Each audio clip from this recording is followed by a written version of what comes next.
Hi అండి అందరికీ. ఇవాళ చేయబోయే రెసిపీ పప్పు చింత చిగురు. పప్పు చింత చిగురు చాలా రుచిగా ఉంటుంది, పుల్ల పుల్లగాను. నెయ్యి వేసుకుని తాలింపు పెట్టుకుంటే చాలా టేస్ట్గా ఉంటుంది. ముందుగానే పప్పు కుక్కర్లో వేసుకున్నాను. చింత చిగురు కాళ్ళ లేకుండా చూసుకోండి. 2 సార్లు కడుక్కుని పప్పు 2 పచ్చిమిరపకాయలు చీరికలు వేసుకోండి.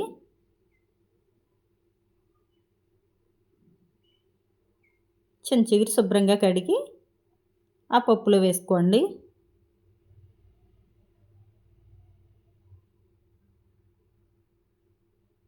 వేసుకుని తగినంత వాటర్ వేసుకోండి. కుక్కర్ మూత పెట్టి విజిల్ పెట్టుకుని స్టవ్ ఆన్ చేసి స్టవ్ మీద పెట్టుకోండి. ఒక 5 విజిల్ వరకు రానివ్వాలి. 5 విజిల్ వచ్చాక మూత తీసి చూడండి. పప్పు చక్కగానే ఉడికింది కదా. పప్పు గుత్తి తీసుకుని ఆ పప్పు చింత చిగురు ఆ విధంగా మెత్తగా నలుపుకోవాలి. నలిపేసుకున్నాం కదా. స్టవ్ ఆన్ చేసి కొద్దిగా పసుపు, కొద్దిగా కారం, తగినంత సాల్టు, ఒకసారి గట్టితోటి తిప్పుకుని కాసేపు ఉడకనివ్వండి. కారం పసుపు వేసుకున్నాం కాబట్టి కాసేపు ఉడకనివ్వండి. ఆ కారం పచ్చివాసన పోయేదాకా 2 సెకండ్లు ఉంచితే సరిపోతుంది.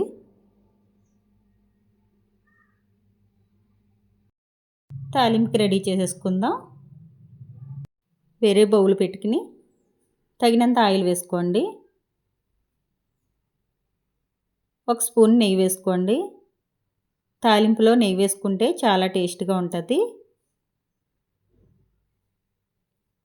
ఆయిల్ వీటెక్కాక ఎల్లుల్లిపాయ రేకలు వేసుకోండి. పోపు దినుసులు వేసుకోండి. జీలకర్ర, ఆవాలు, ఎండుమిర్చి ముక్కలు, కొద్దిగా కరివేపాకు వేసుకుని కాసేపు ఫ్రై చేసుకోండి.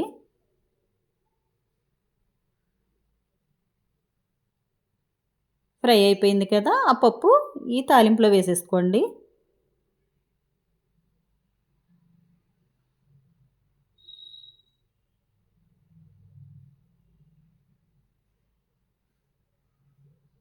రెడీ అయిపోయింది పప్పు చింత చిగురు.